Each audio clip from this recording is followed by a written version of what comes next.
Today, we are going to talk about where to get the money, honey, how to figure out how much money you need and where to get it. There are a million ways to figure it out, but the simplest is this. To figure out how much you need for your startup, you want to work out both your business and your personal budget. So from there, you can calculate what revenue your company needs to produce to cover both. So I would start with your personal budget, sit down, look at how much money you need in a year, in the first year. So how much money do you personally need to pay the rent, tuition, whatever it happens to be that's on your budget? Work that out. And then you also want to look at if you're starting this as a side business, or if you happen to be a full-time job, or you have another business that's already supporting you, how much money do you need from the new business to cover that personal budget? That's an important question, because if you have a full-time job and you're going to be able to maintain that while you're building this other business, then the new business doesn't need to be contributing a ton of money to that. But keep in mind, if you have another business or you have a full-time job while you're building this new business, is the new business going to reduce the time and therefore maybe the money that you're getting from your existing job or your business, right? So if you had 100% focus on your current business, your current job, and now that's gone down to 50% because you're working on the new business, are you still going to maintain that same level of income, or are you going to need to have some money coming in from the new business to compensate? Okay, so that's important to look at as well. We all think we can do all the things, but invariably, as you start to focus on something else, you're going to lose a little bit where you had it before. So look at what your personal budget is, figure out how much of that you need to have supported by the new company. And then you want to look at the business budget for the first year at least. What are you going to need to support the business, right? What are you going to need for rent? What are you going to need for all of your tech, all of your tech subscriptions in the background, your email programs, your website hosting, all of those things? You need to work that out for the first year and see what that's going to cost, all of those startup costs and the operational costs for that first year as well.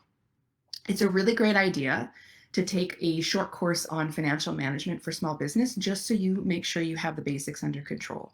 Unless you're already a bookkeeper or an accountant, or you have some background in that, you really, really want to understand, even if you're not planning on doing your own finances, even if that's not your zone of genius, and you want to have a bookkeeper, an accountant, and all of those things, you still need to understand the basics so that you know what reports you're looking at, you understand what they're telling you. So community colleges, there's online courses, there's all sorts of places to do it, but take a short, basic small business finances course so that you've got those basics under control.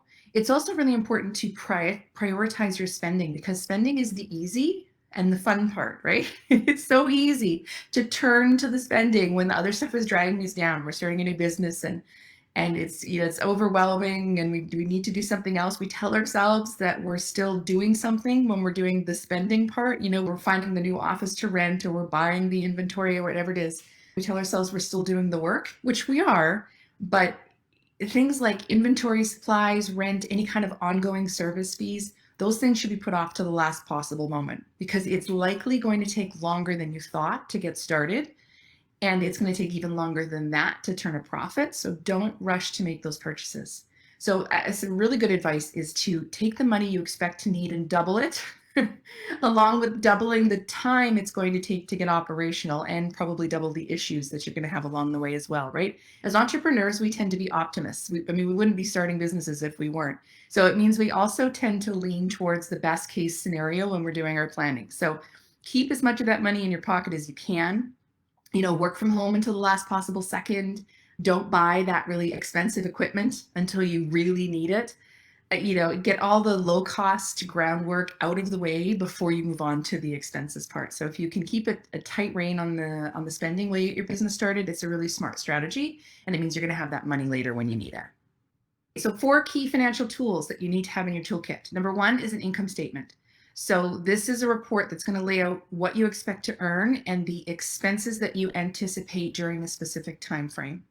You're going to need a balance sheet in your regular report. So the balance sheet is basically like a snapshot of the state of your business at any particular point in time. So it's going to show you what your company owns, your assets. It's going to show you what it owes, which is your liabilities. And then it's going to show you what's left over, which is your equity.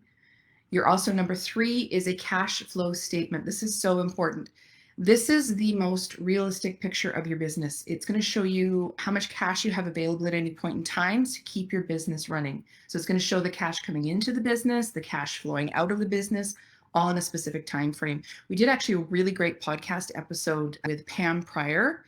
And if you are looking for some tools for this, she has an amazing little video to walk you through it. And she's got the actual worksheet for you. You can download, makes it really simple. And she's just amazing at using plain language to make you feel competent rather than incompetent, which we feel sometimes when we hear all the terminology, we don't really know what it means. She's really great about, and just getting over the fear and the guilt and all of the things that is always tied up with finances. So if you go back to the One Step Empire podcast, I believe it was the first episode of season 2, and it's Pam Pryor, and she's amazing. So she has all those tools for you. You can download there. Number 4 is the break-even analysis. So very simply, that's how much in sales you require to cover your costs or to break even so that there's no profit or loss. So those are 4 things that you want to have in hand. So action items here, if you haven't done them yet, you want to complete a personal budget for the year. You want to complete the business budget for the year. And then again, I really recommend you take a basic small business bookkeeping or financial course just to get the basics under control so you know where you're going from there. So where are you going to get the money to start your business? Fabulous question, right? Since we all want to know. It's one of the big barriers to women starting businesses is the access to funding. I believe the latest stats I saw on venture capital is less than 5% of all venture capital goes to women-owned businesses, which is shocking. Now, part of that is because of all sorts of other reasons that women-owned businesses don't necessarily always get to the stage. Part of it is confidence, I think, and even asking for the money. There's all sorts of reasons, but there's definitely some barriers there. So a lot of women end up bootstrapping or using a combination of personal savings, investments, friends and family loans, that kind of thing. But I want to lay out the options here for you so you know what's out there and just explain what they are, because we quite often, it's another one of those, it's funny that finance, there's so much embarrassment and shame that we don't understand it better. So I just want to use plain language so that you know what you're looking at. So once you've got that financial plan laid out, you know how much money you need to get running and to stay operating for that first year, right? So besides using a combination of your personal savings, your investments, friends, family loans, like we just talked about, there's some other options. One that a lot of people kind of get sucked into is credit cards. Be really careful with credit cards. They're so easy to get. They're great for making purchases, but the interest rates are really high.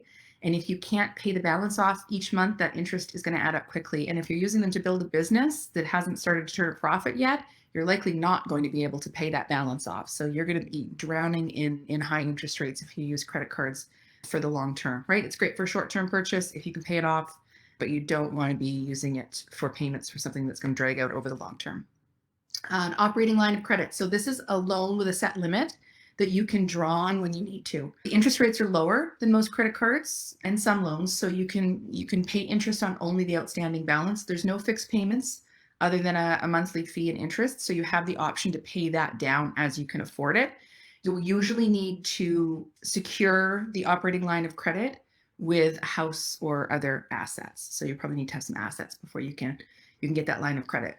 Term loans are great. A longer term option, usually used to cover expenses like equipment, renovations, other large purchases. They're arranged over a fixed term and you have a set schedule to repay them. The lender is going to require security for this one as well. So again, equity in your home, other assets, you have to have a good credit rating, et cetera, to get a term loan. Equity investors is one that we, again, as women, we don't tend to get a lot of this financing, but it's out there and you should definitely chase it if this fits your business. So this is investors that provide financing in exchange for a share of ownership and equity in the business. And then venture capital is money that actually comes from a pool of investors, and they're usually looking for something with a really high rate of return on their investment.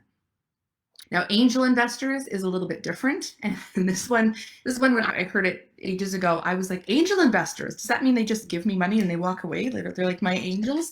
Not quite. I wish it were so. Angel investors are generally wealthy individuals or companies that look for higher risk investments. So usually a startup that's in development with really good growth potential.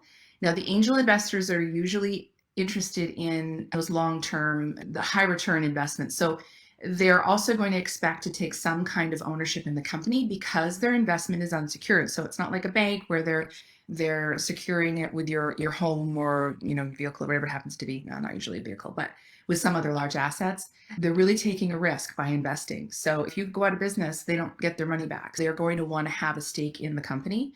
Think Shark Tank. That's kind of an example of this, right? Where they love the idea, they see it has potential, they believe they can help it grow, and they put their money on the line in order to do that. So that's what an angel investor is. So they will expect some kind of return. They're not just here angels on earth to hand us money, unfortunately.